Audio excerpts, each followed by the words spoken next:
Okay जी, बिस्मिल्लाहिर्रहमानिर्रहीम and अस्सलामु अलैकुम जवानों, welcome back. In today's lecture we are going to understand three important things: phase, phase vector, ठीक है, एंड फेज डिफरेंस। ये तीन बहुत इंपॉर्टेंट टर्मिनोलॉजीज हैं जो कि आपको मजीद आगे ये चैप्टर समझने के लिए इनका जानना और इनका कंप्लीटली समझना लाजिम है. So let's get straight into it. So first we are going to understand phase. What is phase? It is nothing but angular displacement. जो आपने फर्स्ट ईयर की चैप्टर नंबर 5 में पढ़ा था, that was angular displacement, that is the length of the arc divided by the radius of that particular circle. सही है जी. So it is an angle or angular displacement you can call it. सही जी. अच्छा, और ये actually हमें बताता क्या है? और ये हम यहां पर क्यों पढ़ रहे हैं? तो अगर आपके दिमाग में हो तो we are actually dealing with alternating quantities जो कि वक्त के गुजरने के साथ साथ चेंज हो रहे हैं. वक्त गुजरता चला जाता है, right? The time is passing like this is time. ठीक है जी. और हमारे पास जो है क्या हो रहा है, जो अल्टरनेटिंग वोल्टेज है या जो अल्टरनेटिंग करंट है, वो क्या हो रहा है कि वक्त के गुजरने के साथ साथ कभी ज्यादा तो कभी कम, फिर कभी ज्यादा इन नेगेटिव सेंस और फिर कभी कम. And that is how the polarity reverses. यहां पर आपके पास अगर पोलैरिटी इस तरह से है तो वहां पर पोलैरिटी उल्टी हो जाती है. ठीक है जी. सो डायरेक्शन में भी चेंज आ रहा है वक्त के गुजरने के साथ साथ, राइट? और मैग्नीट्यूड में तो आ ही रहा है, साइनोसाइडल वेरिएशंस हैं. अगर आप याद हो तो इट वाज लाइक दिस कि v is actually equal to the peak value which happens to be these two points. ठीक है जी. These two instantaneous values multiply by the sine of theta. Similarly, I is equal to I naught or multiply by the sine of theta. ठीक है जी. So sinusoidal variations है आपके पास. Okay. अब यहां पर जब हमारे पास, बल्कि सिंपल अल्फाज में, जब हमारे पास कोई भी अल्टरनेटिव क्वांटिटीज हो, करंट और वोल्टेज को फिलहाल आप भूल जाएं. We are going to understand it generally. तो जनरली जब समझ जाएंगे तो ऑटोमेटिकली जाहिर सी बात है इस पे भी वो अप्लाई होगा. ठीक है. सो जब आपके पास कोई अल्टरनेटिव क्वांटिटी हो एंड इन स्पेसिफिक वे अगर आपके पास वो चीज अल्टर कर रही है, वेरी कर रही है with the passage of time, लेकिन वो ऐसे वेरी कर रही है कि साइनोसाइडल वेरिएशंस है, ये साइन का जो ग्राफ है उसकी तरह की वेरिएशंस आपके पास आ रही है. ठीक है. तो उसमें कुछ चीजों के लिए हम बड़ी स्पेशल टर्मिनोलॉजी यूज करते हैं. Number one, phase. अब फेज आपको क्या बताता है? फेज आपको उस अल्टरनेटिंग क्वांटिटी का किसी भी टाइम पर पोजीशन बताता है, उसकी वैल्यू बताता है. क्यों? बिकॉज मुख्तलिफ औकात में या मुख्तलिफ टाइम्स पे आपके पास उस अल्टरनेटिंग क्वांटिटी की वैल्यू मुख्तलिफ है. फॉर एग्जांपल अगर मैं यहां पर टाइम कंसीडर करूं तो यहां पर वैल्यू आपके पास लेटर से ये है, लेकिन अगले ही लम्हे, राइट, दिस टाइम एक्सिस, आपके पास अब ये जो y एक्सिस पे आपने जो भी प्लॉट किया हुआ है, जो भी होगा अल्टरनेटिव क्वांटिटी, फिलहाल यहां पर मैं वोल्टेज कह देता हूं, अब इस टाइम के ऊपर आपके पास उसी अल्टरनेटिंग और उसी वोल्टेज की जो वैल्यू है वो अब ये नहीं रही, बल्कि अब वो ये हो गई है. ठीक है जी. फिर अगले ही लम्हे अब आपके पास वोल्टेज की वो भी वैल्यू नहीं रही, बल्कि ये हो गई है. ठीक है जी. And it goes so on and on.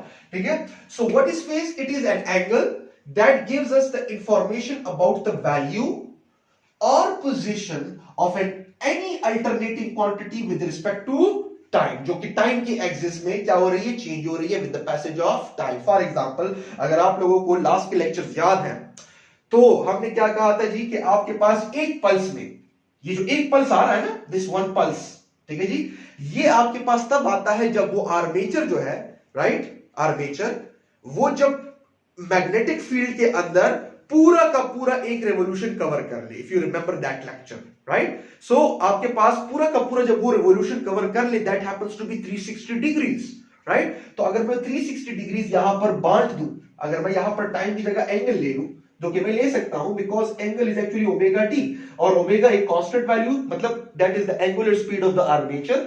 So time की मुख्तलिफ वैल्यूज पुट करने से एंगल की भी आपके पास यहां पर मुख्तलिफ वैल्यूज आएंगी. अगर आप लोगों को वेव फॉर्म ऑफ एसी जो मैंने लेक्चर किया है वो अगर आप लोगों को याद हो, बल्कि मैं उसका लिंक भी इस वीडियो के डिस्क्रिप्शन में दे देता हूं ताकि आप लोगों के लिए हेल्पफुल हो फाइंड आउट करना. ठीक है जी, अदरवाइज आप प्लेलिस्ट से बड़े इजीली फाइंड आउट कर सकते हो। ओके, सो अब यहां पर अगर आप लोगों को याद है, this was 0 degree, right, this over here was 90 degree, this is 180 degree, this was 270 degree and this was 360 degree, 2 pi radians, ठीक है जी, ये अगर आप लोगों को याद हो। अब ये जो एंगल कवर कर रहा है, अगर मैं आपको यहां पर किसी भी पॉइंट पे कोई भी एंगल कह लूं, फॉर एग्जांपल यहां पर मैं इसको थोड़ा सा साफ कर देता हूं, बल्कि रीड्रॉ कर देता हूं ताकि एक्सप्लेनेशन में आसानी हो। Okay, that will B this, and ये वो instantaneous value. By the way ये डॉटेड मैंने बनाया ही इसलिए है ताकि आपको पता चले कि at each and every instant the value is changing, सही है जी। अच्छा, अब अगर मैं 90 को देख लूं, ठीक है जी, अगर मैं आपसे पूछूं कोई भी एंगल मैं आपसे को दे दूं, फॉर एग्जांपल मैं आपसे कहता हूं कि 30 degree that is the face, 30 degree is the face, तो 30 डिग्री से ही आपको पता चल जाता है कि वो जो अल्टरनेटिंग क्वांटिटी है उसकी right now at this particular instant क्या वैल्यू है।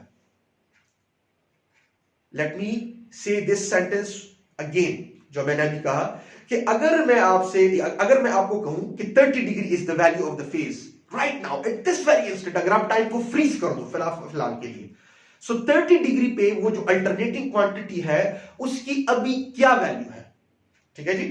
सो अगर मैं 90 ले लूं, राइट, तो 90 के अगर मैं 3 हिस्से कर लूं, 3 इक्वल पार्ट्स, तो वो जो हर एक पार्ट है वो 30 बनता है कि नहीं। For example if this is 90, right, so this happens to be, अगर मैं यहां पर थोड़ा सा 30, देन इट इज 60 और दरमियान में 45 लाई करेगा ना, सो this is a 30, this is a 60, तो 30 डिग्री आपको फेस दिया गया है ना, theta is equal to 30 degree, right.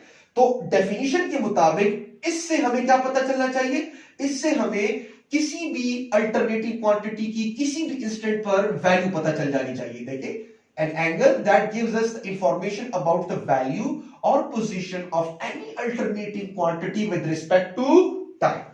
So this is an alternative quantity with respect to time. So इस 30 डिग्री की बिनौसिबत से आपको पता चल गया कि जी क्या वैल्यू है। Let me show it to you, this is the value. So जब इतना फेज है तो इतने फेज पे आपके पास जो अल्टरनेटिंग वोल्टेज है या अल्टरनेटिंग अगर करंट आपने प्लॉट किया है तो उसकी दिस ये पर्टिकुलर वैल्यू बनती है, सही जी, right, like this.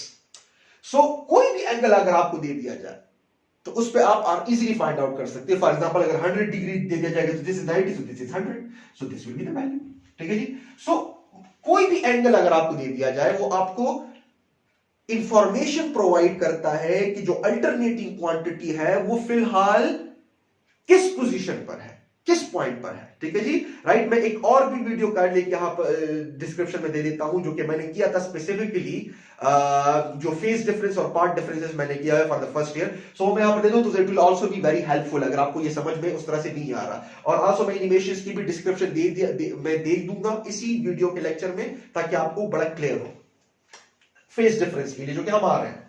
Okay, now the next thing is phase vector, right.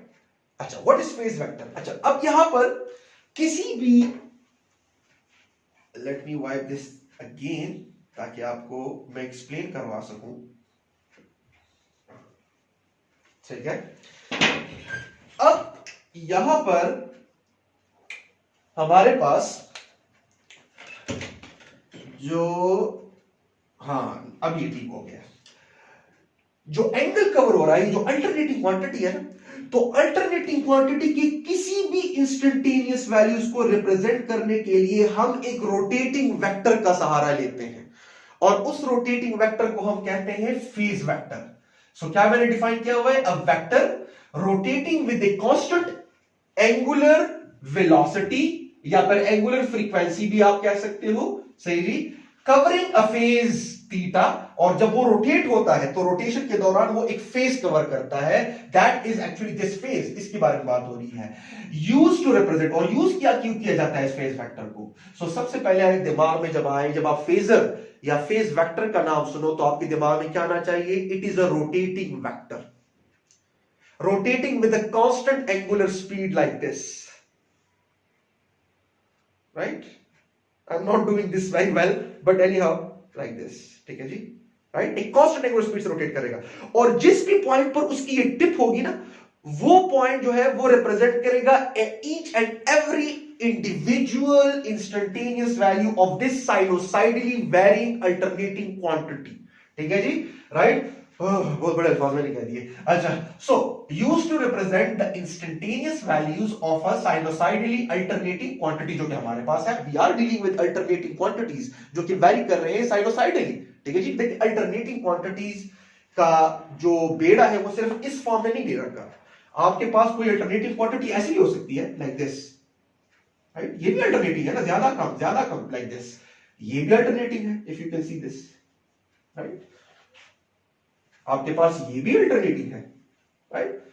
Alternating means change, उसके अंदर चेंज आए, तो ये चारों के सारे अल्टरनेटिंग है, राइट। लेकिन हमें जनरेटर से जो मिलता है वो आपके पास साइनोसाइडली वैरी करता है, और इसमें ही हमारी भलाई है, राइट। आगे जाके ये इंशाल्लाह हम पढ़ेंगे। सो साइनोसाइडली जो आपके पास वैरी करेगा कोई चीज, तो उसको उसके हर एक इंस्टेंट पे जो वैल्यू है उसको हम रिप्रेजेंट करने के लिए एक रोटेटिंग वेक्टर का सहारा लेते हैं। अच्छा जी, कैसे जी? अब मैं आपके सामने ड्रॉ कर लेता हूं, मैं थोड़ा सा इसको साइड में कर देता हूं ताकि आपके लिए क्लियर हो, ठीक है।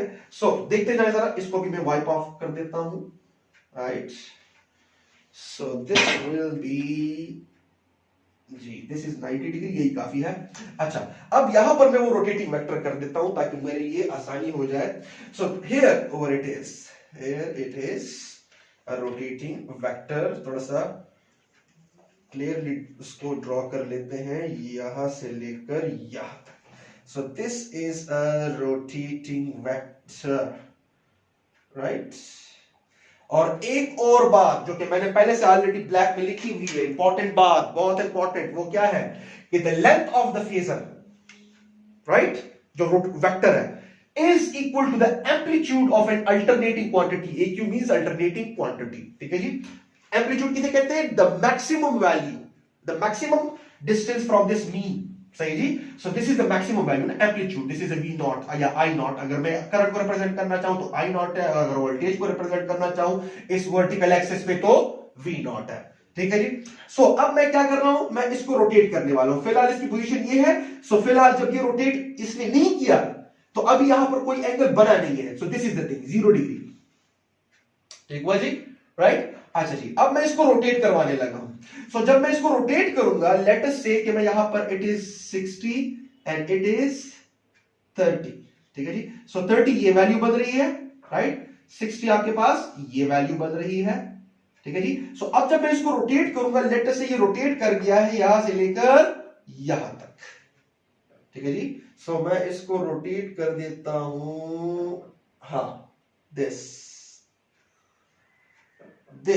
यहां से यहां तक रोटेट कर गए, तो ये एंगल कवर कर गया कि नहीं? This will be a 30 degree, because अगर आप इसकी टिप को देख लो तो ये टिप जो है ये कॉन्साइड कर रहा है किसके साथ? दिस वन, नजर आ रहा है? And this is actually 30 degree, ठीक है जी। ओके, अब मजीद इसको रोटेट करते हैं। अब मैं इसको मजीद बाय 30 डिग्री रोटेट कर देता हूं, ठीक है जी। तो यहां पर रिप्रेजेंट कर रहा है 30 डिग्री को।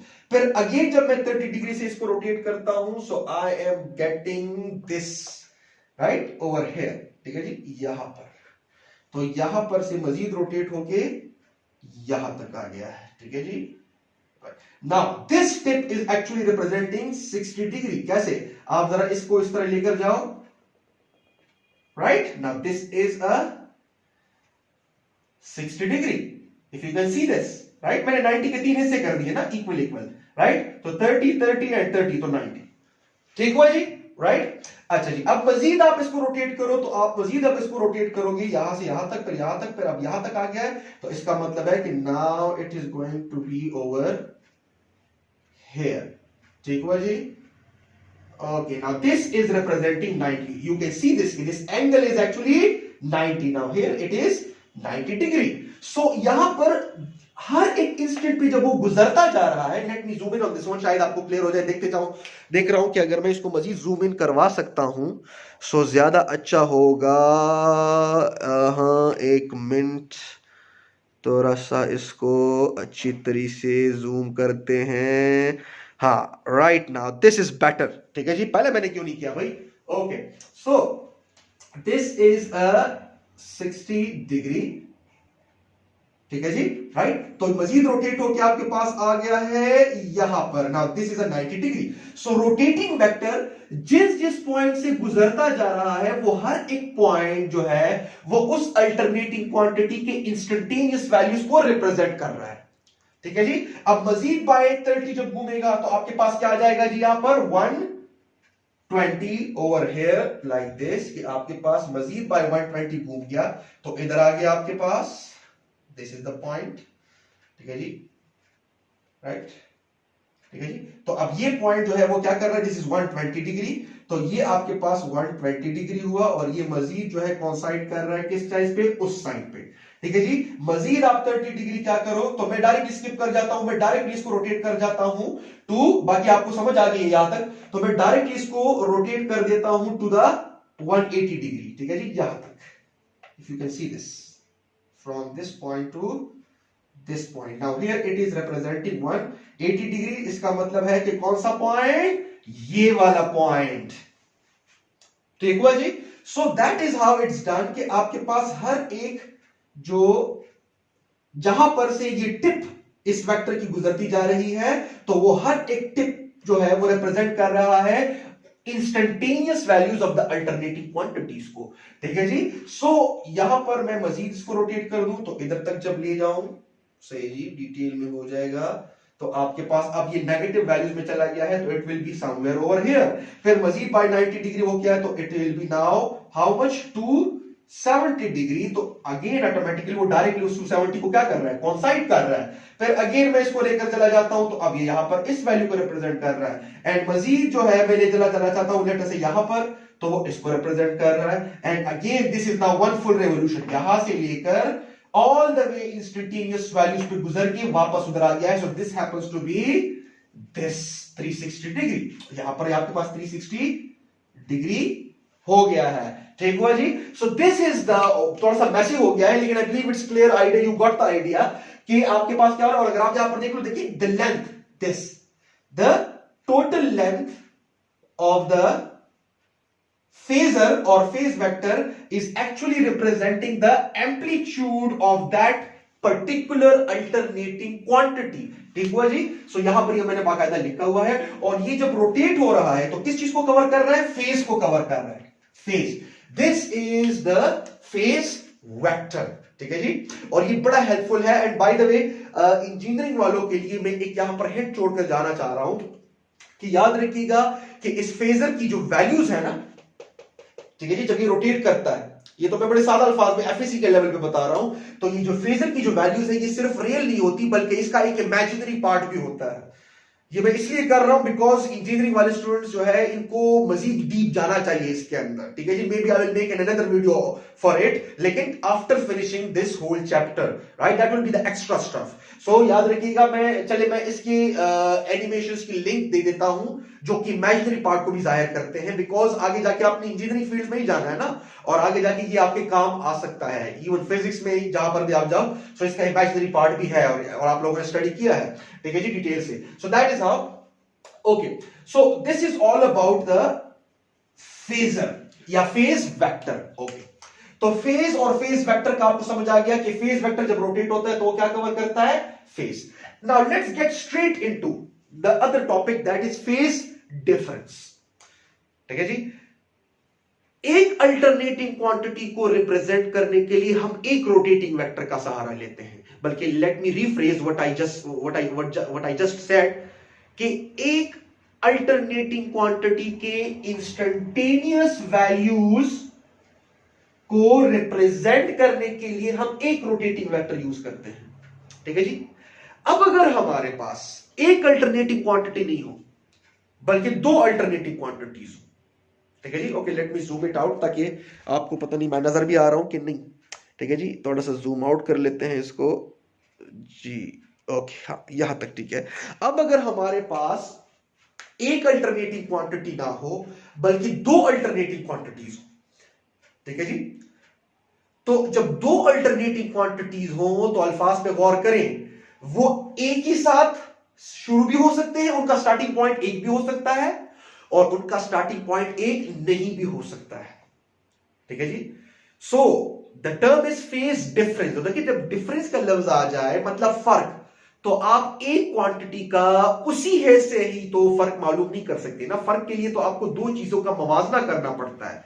सो there should be two alternating quantities, right. और वो दो अल्टरनेटिंग क्वांटिटीज के फेजेस जो कवर वो कर रहे हैं, उनके दरमियान जो फर्क होगा, that will be called as phase difference. ठीक है जी। सो सादा अल्फाज में let me wipe this thing off and let me define the phase difference. Note करना है तो नोट कर ले वीडियो पॉज करके। ओके जी, नोट करने की जरूरत भी नहीं होगी, एनिमेशन से आपको बड़ा क्लियर हो जाएगा। So let me wipe this off and let me redraw it. सही जी, फेज डिफरेंस। सो फेज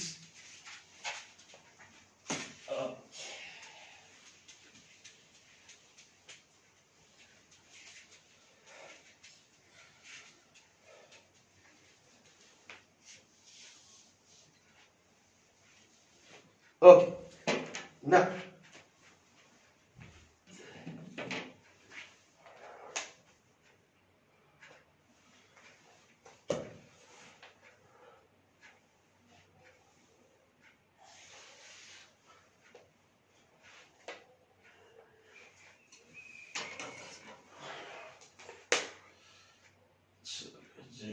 थोड़ा सा इसको ताकि स्ट्रेट आ जाए, ताकि मजा तो आए ना ड्रॉ करने में।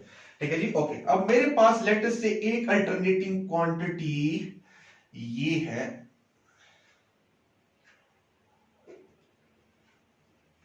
This is one alternating quantity. ठीक हुआ जी। ओके, और दूसरी अल्टरनेटिंग क्वांटिटी को मैं रिप्रेजेंट कर लेता हूं with the blue.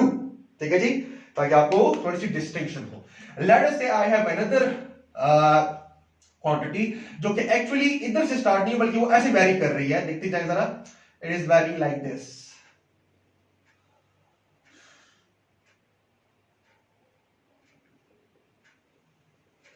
I believe कुछ तो याद आ रहा होगा। क्या याद आना चाहिए? Black is sine and the blue is cause. Please previous video जो है उसे देखा करें। ओके, अब ये दो अल्टरनेटिंग क्वांटिटीज है मेरे पास। इसका मतलब है कि ये यहां पर से कहीं से स्टार्ट हुआ था, ओवर हियर। ठीक है जी।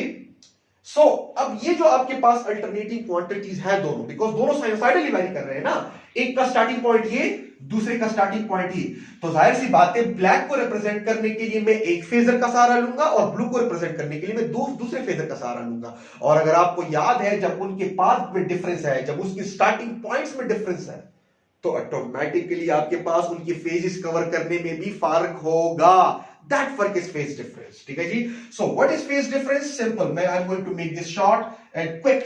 So that will be actually what? कि अगर मैं उसी के मैग्नीट्यूड की जितना, बिकॉज याद रखिएगा फेजर का जो लेंथ है वो उन दो अल्टरनेटिंग क्वांटिटीज के मैग्नीट्यूड के बराबर होना चाहिए, तो इतना है ना, right. So I am going to draw it like this. ठीक है जी। So this is actually the phasor of the black. ठीक है जी। Let me use this one जी। now this one is better। ठीक है जी, this is the phasor of the black। Okay जी, अब ये आपके पास ब्लैक का फेजर है। मैं देख लूं आ भी रहा है कि नहीं, बिकॉज मैंने जूम किया था। हाँ आ रहा है, ठीक है।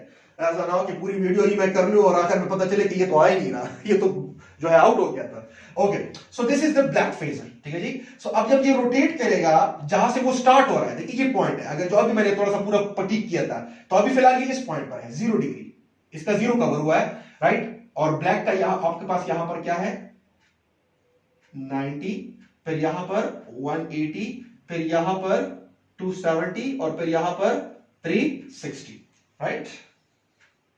ओके, सो फिलहाल जब वो रोटेट नहीं कर गया वो यहां पर है। लेकिन नाउ डू टेल मी, अगर मैं चले लेट अस से मैं कह देता हूं कि आपके पास ये जो ब्लैक की जो अल्टरनेटिव क्वांटिटी है, ये आपके पास कुछ ए से मैं रिप्रेजेंट कर लेता हूं कि ब्लैक वाला क्या है, इट इज एक्चुअली ए, और ब्लू वाला आपके पास क्या है, it is actually B.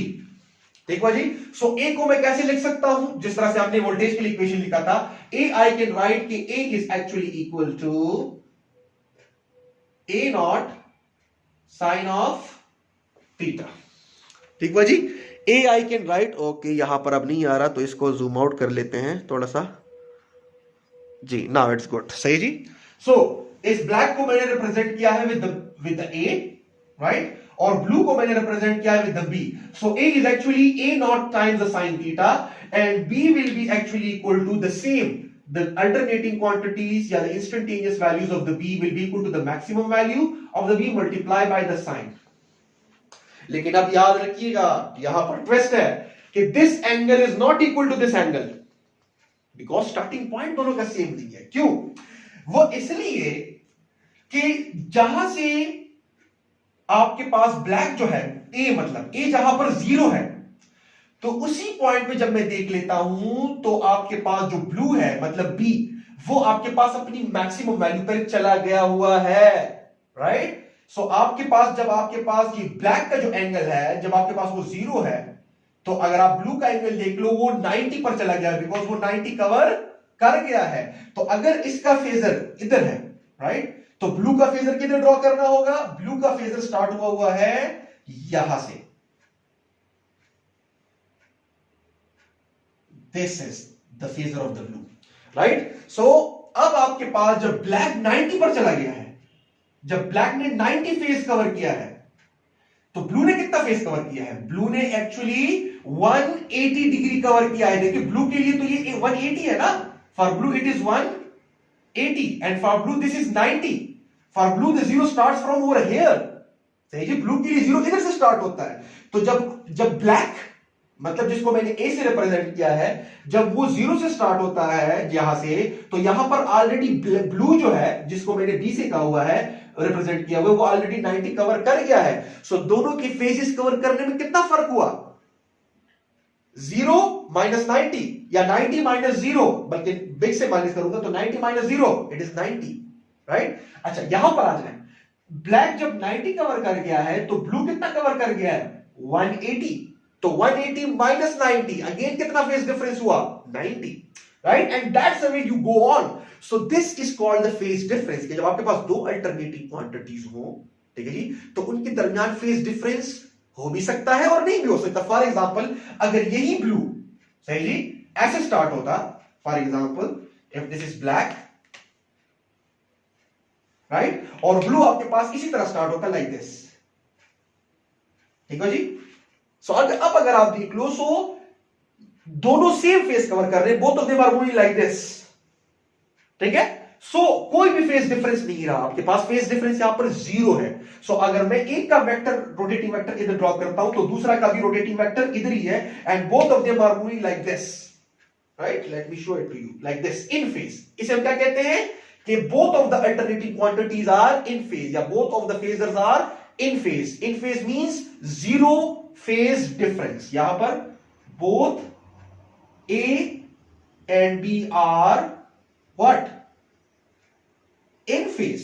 And यहां पर अगर आप देख लो, both of them are out of phase by 90 degree, ठीक है जी, राइट। और 180 भी हो सकता है अगर ये यहां के बजाय यहां से स्टार्ट हो चुका होता है लाइक दिस, ठीक है जी। अगर आप लोगों को कंस्ट्रक्टिव और डिस्ट्रक्टिव इंटरफेरेंसेस की वो याद है ना, तो ये वीडियो आपके लिए आसान है। So I am going to make it short now. So आपके पास ये दो फेजर्स जो है वो कैसे मूव होंगे? They are going to move like this, this is blue, this is black, so they are going to move like this. के जब ये 30 कवर करेगा तो वो भी 30 कवर करेगा। अगेन आपके पास फेज डिफरेंस 90 है, देखिए ब्लू वाला लीड कर रहा है, ठीक है जी। सो यहां पर आपके पास कह सकते हैं कि B and A are out of phase by how much? By 90 degree. और जब आउट ऑफ फेज है तो जाहिर सी बात है एक लीड कर रहा है और दूसरा लैग कर रहा है। लैग मींस बिहाइंड रह रहा है। सो यहां पर कौन आगे जा रहा है? जब ये 0 पर था तो वो ऑलरेडी 90 पर पहुंच चुका है। इसका मतलब है बी लीड्स ए बाय 90 डिग्री। आप कह सकते हो कि ए लैग्स बिहाइंड बी, सही जी, by how much? By 90 degree. So दोनों तरीकों से आप कह सकते हो, ठीक है जी। तो इसका मतलब ये है कि यहां पर हमें थोड़ी सी रद्द-बदल करनी होगी कि अगर ए वाला जो कि ब्लू है, राइट, जिसको मैंने क्या कहा हुआ है यहां पर, अच्छा मैं इसको थोड़ा सा मिटा देता हूं ताकि आपको थोड़ी सी क्लैरिटी आ जाए। हाँ, ये वाला थोड़ा सा मिटा देता हूं ताकि आपको थोड़ी सी उसकी समझ आ जाए। तो वो इनिशियल ग्राफ में कंसीडर कर रहा हूं। सो इसका मतलब ये है कि बी लीड करेगा ना, राइट। तो इसका मतलब ये है कि जब साइन कि यहां पर मैं थीटा लिखता हूं, तो इसका फेज जो है वो ऑलरेडी प्लस 90 डिग्री है। सो यहां पर आपके पास थीटा प्लस 90 हो जाएगा, ठीक है जी। So that is how you can do. और फिर इसका मतलब यह है कि यहां पर अब मैं एक और चीज भी लिख सकता हूं, और वो क्या है, अगर आपको प्रीवियस वीडियो याद है, दैट इज कि साइन के एंगल में जब आप 90 ऐड करते हो तो वो किसके बराबर आ जाता है, दैट इज कॉस। इसका मतलब है कि b को मैं ऐसे भी लिख सकता हूं, that is b is equal to b not, and इसकी जगह मैं क्या लिख सकता हूं, cos of theta, because cos जो है वो हमेशा साइन के अहेड रहता है बाय 90 डिग्री, ठीक है जी। सो दोनों तरीकों से आप इसको लिख सकते हो, ये इन दोनों को आप या इस तरह लिखो कि देखिए b जो है वो लीड कर रहा था ना a को बाय 90 डिग्री, तो इसका मतलब ये है कि यहां पर अगर एंगल थीटा है तो यहां पर उसी एंगल के साथ मैंने 90 ऐड करना है, ताकि मैं शो करवा दूं कि b जो है वो ऐसे आगे है, लीड कर रहा है, ठीक है जी। तो अगर आप इसे ऐसे लिखना चाहते हो और अगर आप इसे ऐसे नहीं लिखना चाहते, आप कहते हो कि यार ये मैं बार बार नहीं लिख सकता, तो सिंपली इसको लिख दो कॉस, बिकॉज हमें पता है कि cos theta is actually sine theta plus 90, तो ये वाला कॉस उस साइन के या जो थीटा है ये उसके 90 प्लस आगे जा रहा है, ठीक है। So both of them you can say, तो कॉस हमेशा लीड करता है 90 को by 90 degree. So that's the end of this lecture. I hope आपको समझ आया होगा। प्लीज डिस्क्रिप्शन में लिंक को चेक करें, I am going to give the animations, तो बड़ा क्लियर हो जाएगा। सो अस्सलाम वालेकुम।